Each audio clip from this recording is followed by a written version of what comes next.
Alrighty, let's go for it. So this is our first one in the sequences. So they give us what they give us, diagrams there, and they represent a sequence. Okay, so likewise, I'm going to shift between the two slides, the two frames, so that we see what is happening there. Okay, right, ready, let's go. Now, here we have the, what is it? We have the picture there, and then it has what? It has these patterns.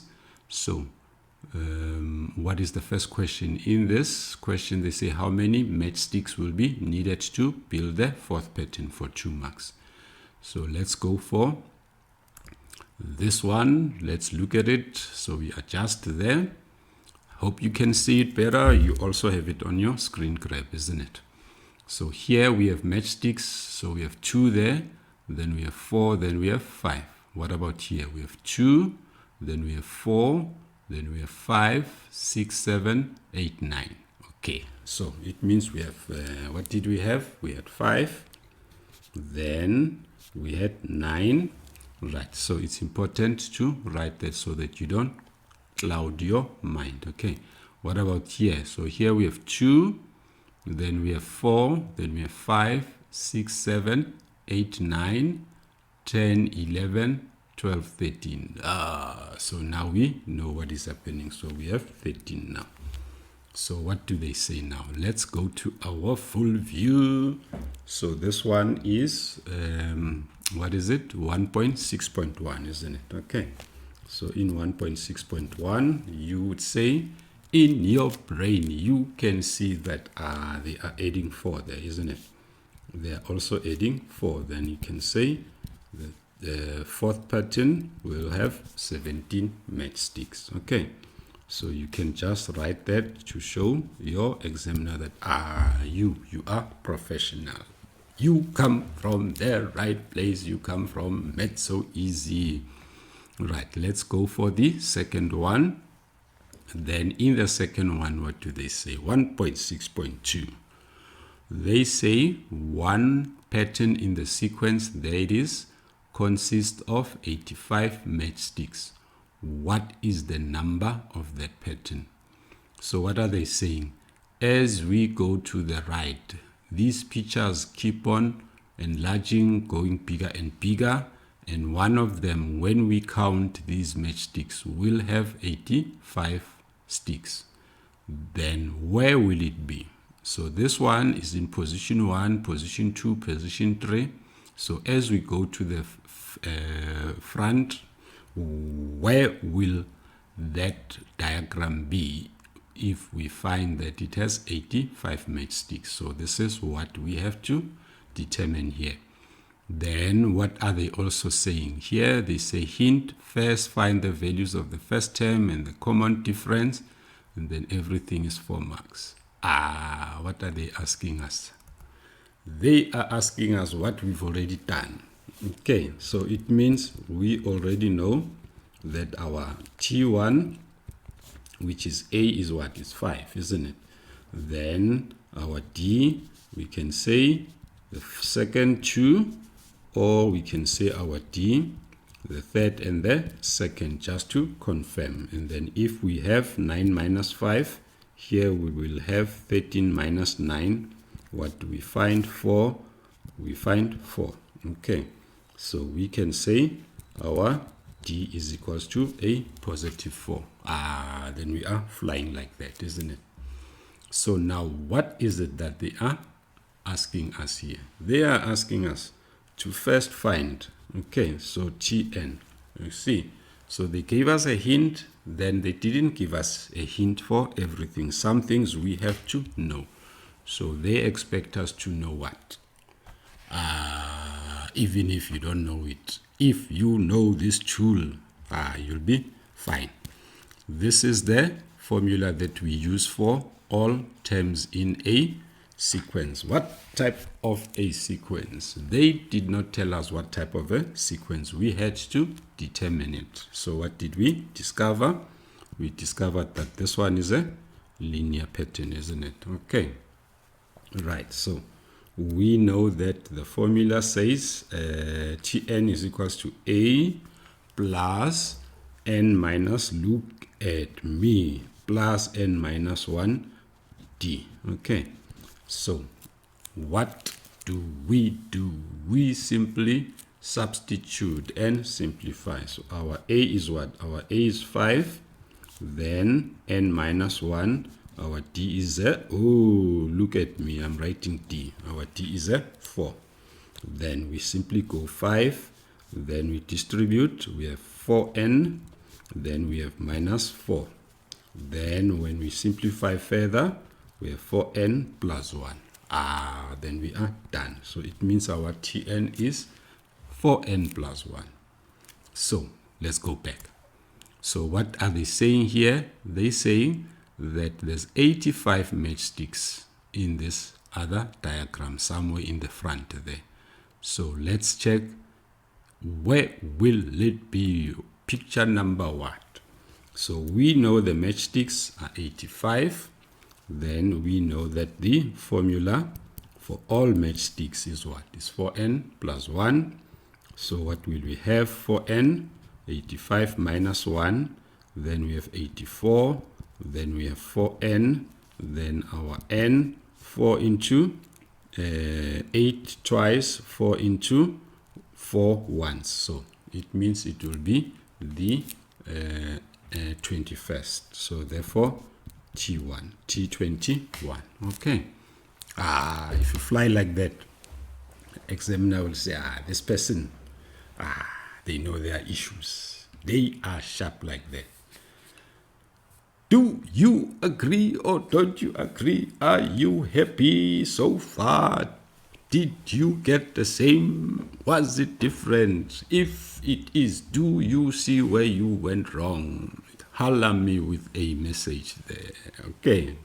Holler me with a comment if you find me on YouTube. All right. Right. Let's take a breather, breathe in, and then reflect on that. And then after that, we will go back to 1.6.3. Okay. Thank you for watching up to now.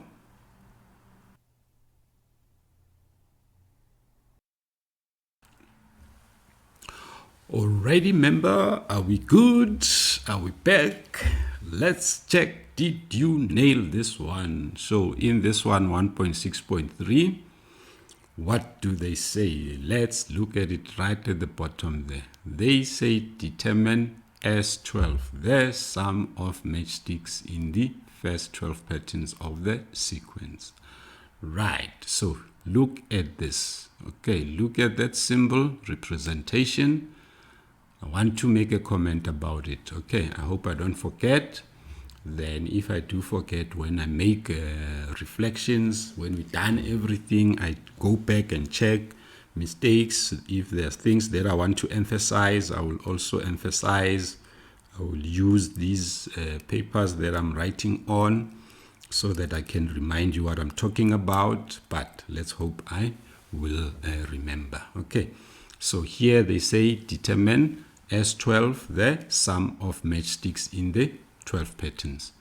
So if I had S3, it would mean that I need to say 5 plus 9 plus 13. Then I would have the sum, the aggregate of the sticks in these 3 patterns. So now here, what are they saying? They are saying there's 12 pictures there. And as they go bigger, bigger, bigger, bigger, when you add all the matchsticks from this 5 all the way up to all of them to the 12th one, what will be the number of matchsticks, the sum of matchsticks? Okay, so if I were to do the drawing of all those, or the construction of my design, how many matchsticks will I have so that I have 12 of these pictures? All right.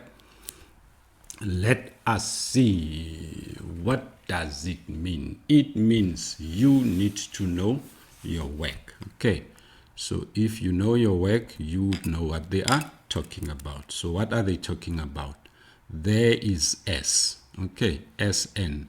So we are talking linear patterns, so we will use one of these formulas. All right, so for now we will stick with this one because we have our A, we also have our D.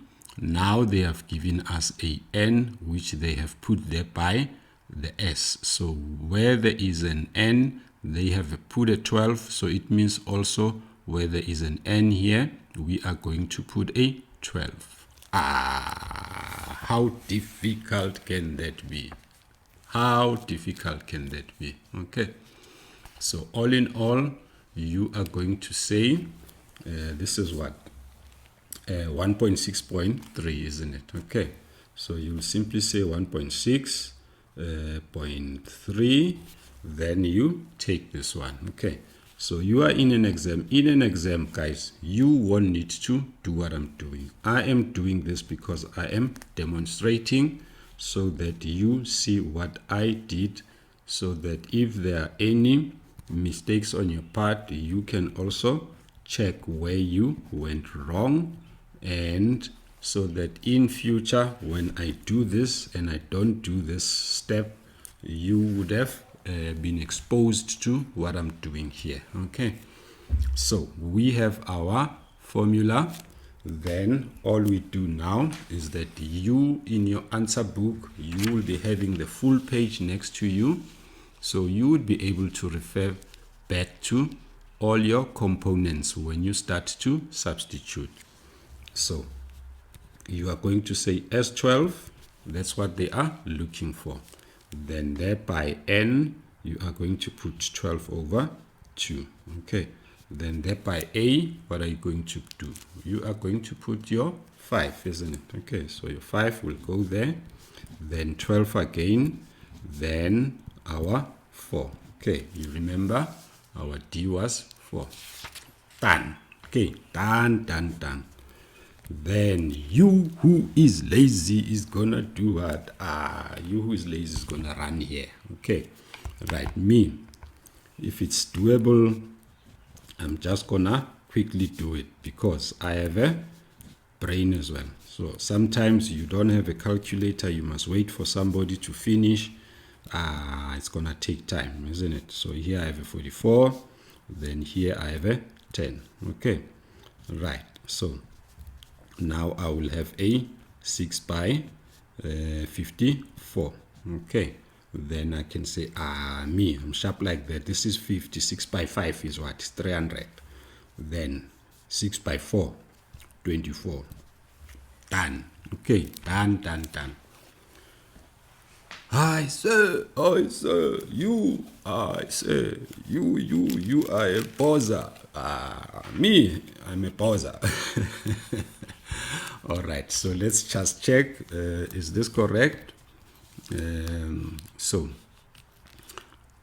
I can put this together. I can just put this because I've already made things easy so that I don't have too many brackets. Okay, so me, I would go 6, and then I would go, what is it? I would go 10 plus 11 and 44 because I've just made things easy for me. Okay. What did I do now? 10 plus. Look at me. I'm putting 44 instead of what? Instead of 4. Okay. Right. So it's supposed to be a 4. See what a calculator can do sometimes. Right. So there it is. Otherwise, if you were quick and you simplified those two quickly, you can say 6 by 10 plus 44. Otherwise, you can say 6 by 54. Okay, so depending where you want. Then the lazy people, look at the lazy people. Lazy person will go there. So it means you must start there now. Press that button there. And you must go down again. Then what must you do? You must open a bracket. Then you say 2. Then open a bracket, then you put 5, then close the bracket, then you plus, then you do what? Open a bracket, then you say what? 12 minus 1, then you close the bracket, then you do what? You open another bracket, then you put a D, which is what? Which is 4. And you could also make a mistake in the process. Okay, 324. No train smash, just a thought that I'm sharing so that when the situation arrives for you to be able to handle this without a calculator, you also know. Okay, and if you use a calculator, you become careful as well. You saw what I did there, isn't it? Okay, so I was doing this line, I was doing this bracket, but when I put the number, I was looking at this line. Okay, so I put a 44. Then it gives you that big number, and then you just go fast and you write it without thinking. Okay, so as soon as you see the number, that number was what, 6,000 something, then you can say, yeah, 6,000. Me, I started with a 5, a 9, then already 6,000. There's something wrong. Then you check your calculator. Okay, that's also how you recover from errors. You see, that's so easy. Gives you things from left to right, all directions, all angles, even how to recover from mistakes. You are in the right place. If by now you haven't seen, it means you must come and be my member so that I show you live, me and you, or me and a group of friends, your group of friends. Okay, right. Nice one to start our number patterns, isn't it? Okay, I hope it is giving you the confidence, and I hope that you are now starting to get into the groove to take your preparation seriously. And I will also say good luck for your exams, and as always, what do I say? Don't give up on pure maths. Okay, don't give up on pure maths. Don't throw away your dream. Okay, don't change your path. Don't have to owe NSFAS if you are at a college. Then you don't have to be taken to maths lit if you are in high school. You are going to go and apply for that you dreamed of when you were young. When you were young. In crèche, in primary, even in junior high school, when there was a career day, what did you always wear? I hope you are not wearing orange for the people that says they are going to be thugs. Okay, right, remember that and keep to your dreams. Okay, right, we will meet in another video on number patterns. Keep on watching, keep on working hard. Thank you.